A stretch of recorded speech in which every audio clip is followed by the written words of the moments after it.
Outro dia, meu filho me perguntou como as pessoas nascem. E o que você respondeu? Eu enrolei.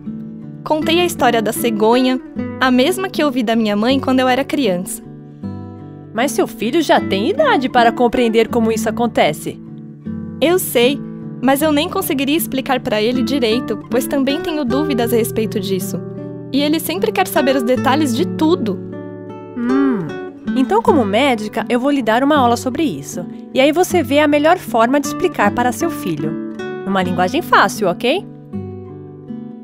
Após atingir a maturidade sexual, o ser humano adquire a capacidade de dar origem a outros seres de sua mesma espécie, ou seja, gerar filhos.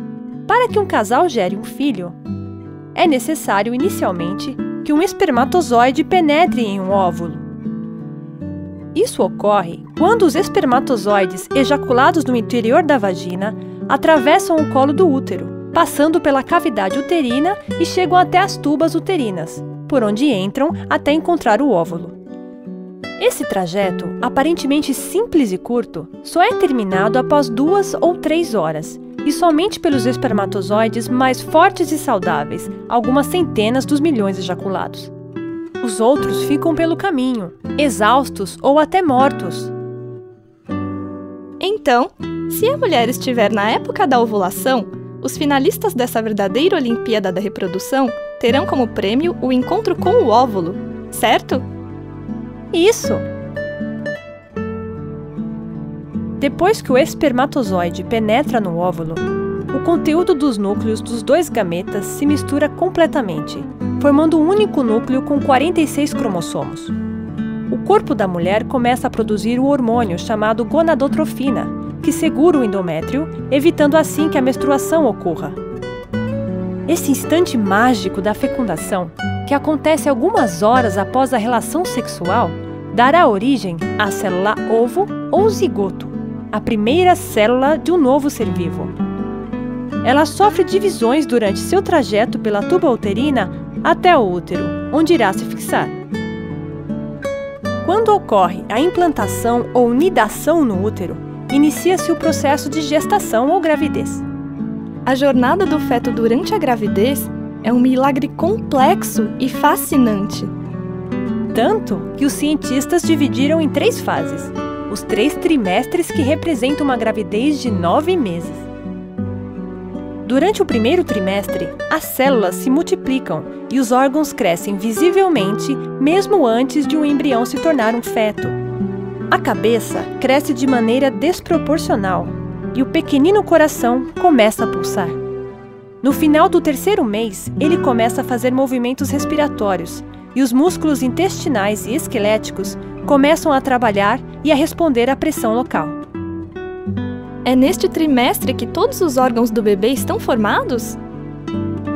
Isso mesmo! No 2º trimestre, apesar de todos os órgãos já estarem presentes, o feto ainda não consegue viver fora do corpo da mãe.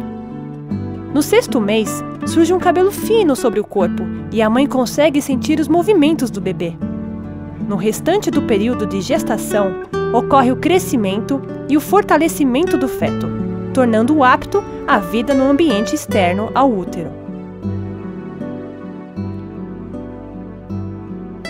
A gravidez deve ser acompanhada por um médico para garantir as boas condições de saúde da mãe e do feto, de modo que não haja complicações quando chegar o momento do nascimento, também chamado de parto. Tudo isso é muito interessante. E o que garante ao bebê inteira proteção dentro do útero?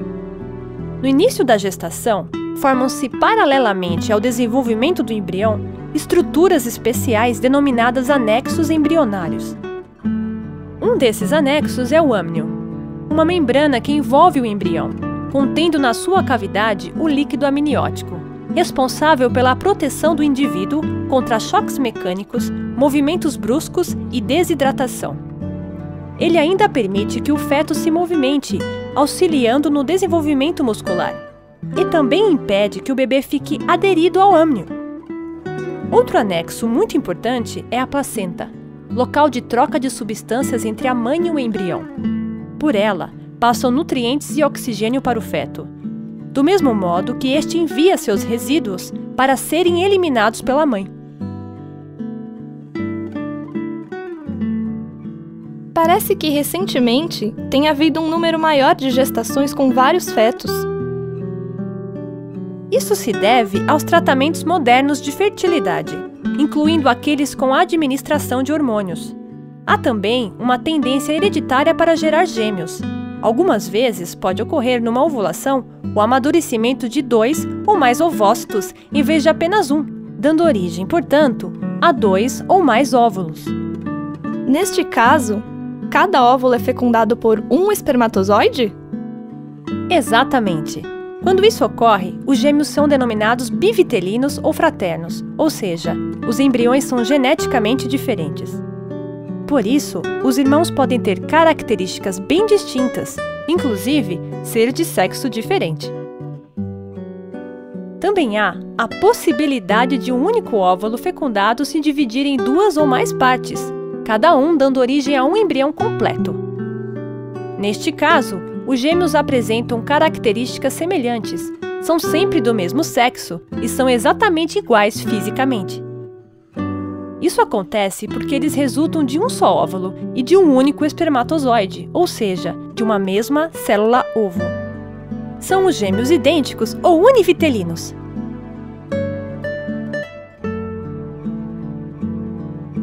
E então, já sabe como vai dizer ao seu filho como nascemos? E como sei!